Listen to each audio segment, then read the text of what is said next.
Tom Moore is covered the 76ers from Calkins Media. Tom will know. And the Sixers play again in just a couple of hours against the Spurs. They're going to do it without Ben Simmons. Do they charge for tickets to those games, Tom? I believe so. The Orlando one is actually the Magic's practice court. Uh-huh.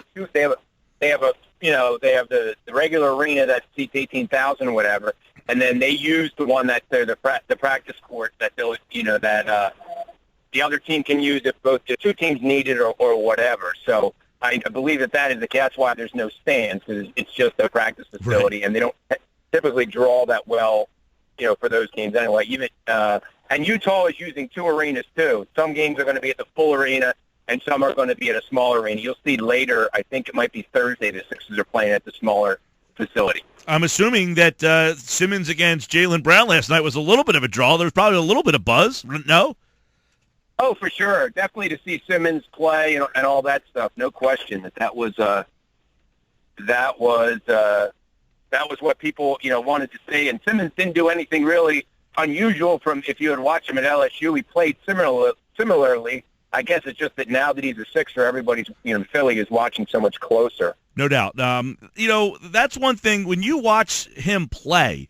It's almost like he doesn't jump off the court in terms of, wow, this guy's just, but he kind of does in terms of what he does. That's what makes him so unique, is that he's not a guy who's going to score, shoot jumpers. In today's game, guys who hit threes, guys who slash, they stand out. His game is not really that game, and yet he's still able to stand out by not being standoutish, if that makes any sense. Yeah, well, the thing I like Mike the most about him is the way he gets a rebound and goes. There aren't a whole lot. I mean, Draymond Green can do that. Lamar Odom used to do it. Barkley used to do it. But, it's just so hard for a defense to get set when the four gets the ball and boom, he goes. That's when he threw that beautiful 40-foot bounce pass to Timothé Luwawu, for that easy basket. That was so impressive. And he just has a sense of, he sees things, that nice touch pass to Rashawn Holmes. He's not a sort of a traditional star-type player, if you will, but he really does pass, and I really like the way he passes in transition. Finds open guys, and those are guys that, players want to play with guys like that because if they're open, they're going to get them the ball. And that's, usually to be a star, you have to have a skill that that is exceptional. And as you said, Mike, his passing, I would say, is the thing at the top of his list, that if he is going to be a star, that'll be his calling card. Yeah, and you've heard Brett Brown. He said it on our show. He said it last night. He's insinuated that this kid could play point guard. His words were that would be cruel to make him do that as a rookie. That's what he told me. But when you watch him, even in very limited time last night, does he have the look of a guy who could handle that position? He probably could on the offensive end. I think, Mike, what Brett was talking mostly about was on defense. I think if he's going to be guarding the explosive, Russell Westbrooks and Chris Paul and guys like that, he's going to have a hard time. I think he meant more from a defensive end. I think he's going to have the ball in his hands a lot. Whether he, I guess he'll be considered a four to start with, and whether he starts the season with Jared Bayless as the point guard or whoever, he's going to have the ball in his hands a lot. I think what he doesn't want him is to be the sole ball handler, at least to start with, and also to have to run around chasing point guards at the other end, stuck in pick and roll all the time. So I think it's as much from a defensive standpoint as it is on offense when he says about not being a point guard to start with. Because offensively, he may be the point guard, especially in transition. Tom Moore's with us talking Sixers basketball. And, Tom, can you update us then on Ben's calf injury? We saw him with his legs wrapped last night after the game, and that was quite a scare for Sixers fans. Will we see him again this summer? He's not playing tonight. Apparently there's no decision made for Thursday, and then they go on to Vegas. I would assume they would. I guess he just wasn't hydrated enough, or he was so excited, and first time, in an NBA setting, first game in 4 months, et cetera, that, maybe he was kind of so hyped up that he, kind of burned through all the Gatorade and the thing, all the stretching and the massages and things that the players get to try to avoid that. So I would think that I would if not Thursday. I would be shocked if he doesn't play in Vegas. Talking with Tom Moore, the 76ers play the Spurs in Summer League action. Simmons will now play. Sixers active Friday, Jared Bayless, a point guard, kind of a guy who can play off the ball as well. And today, Gerald Henderson, kind of a swing man, good defender out on the perimeter. So what is your take on the two signings and how they fit and make sense with what they're doing here? Yeah, I think, Brian Colangelo said he didn't want to commit big-time money long-term. He was more willing to go short-term. Bayless is 3 years and $27 million. Henderson, who's only 28, 2 years and $18 million. And they're signing a Spanish point guard, Sergio Rodriguez, for 1 year for $8 million. I think that may be in part because there's so many good point guards in next year's draft, and the Sixers could have 2 top 10, if not top 7 picks, with either their own or the better of their own in Sacramento's, and then the Lakers' top 3 protected pick, which I would think there's a good chance they get. So it may be kind of a stopgap thing for a year where they kind of do it by committee and, get their point guard of the future, next year. But, they either haven't been able to sign the big money, the bigger money guys, or I think more likely just haven't want to commit that much money to a guy like Alan Crabb. They're talking $70 million over 4 years. I think he's a very good player, but that's a leap of faith for a guy who's been a regular for 1 year in the NBA. So I think they're a little wary. I mean, if you were getting, Russell Westbrook or, a guy who's clearly a star and you have locked up for a number of years, that's one thing. But, to get these younger guys who may be really good, but you really don't know yet, I think that's a risk that Brian Colangelo and the Sixers aren't willing to take at this point. Tom Moore talking with the Sixers basketball. So, Tom, there were some names that they were linked to, Jamal Crawford, Courtney Lee, guys that were bigger money guys. Are you okay with that route, or would you rather have them take the path they're taking? Well, I mean, again, if they project them to be stars, I'm fine with it. But if they project them to be, 15 points and 4 assists and 3 rebounds and, good, solid players, they don't want to tie up that long term. I mean, Noel is going to be a restricted free agent next summer if he's still here. If he's still here in 3 years, Okafor, in 4 years, Simmons, they're going to have to make some decisions about guys eventually. And if ideally in 2 years, let's say the Sixers are a 500 team and Simmons and Embiid are both playing very well, maybe that's when they could try to go after a real difference maker and be willing to give them big money if they think that a guy could help take them to the next level. To me right now, a guy like Jamal Crawford doesn't make a lot of sense. It's almost like when the Phillies signed Jonathan Papelbon. It was like a luxury you can't afford. They need a starting one and a starting two. They don't need a sixth man of the year, off the bench who's 36 years old. He would be a help, don't get me wrong. I'm just saying, they need to sort of address the core first, in my opinion, and then kind of go from there. It's obvious, Tom, that, with you mentioned Sergio Rodriguez, too, a point guard, Henderson, a guard, kind of a guard forward, but I guess they realize that they need some help in their backcourt. You also throw into the mix Bayless that they brought in, and there's some reports that they might bring in Rudy Fernandez, or there's some conflicting reports. It's evident, though, that they're still looking for guard help. Do you think they're done in looking to bring in guards, or do you think this is what we're going to see, what they have right now? I don't think they're necessarily done, Mike. I think, it's possible nothing else happens, but I'm still not sold that one of the young big guys won't get traded, either Okafor or Noel. Whether that's for a 1 or a 2 or a 3, if it's somebody they think can be a core guy, going forward, I could see them, making a move like that.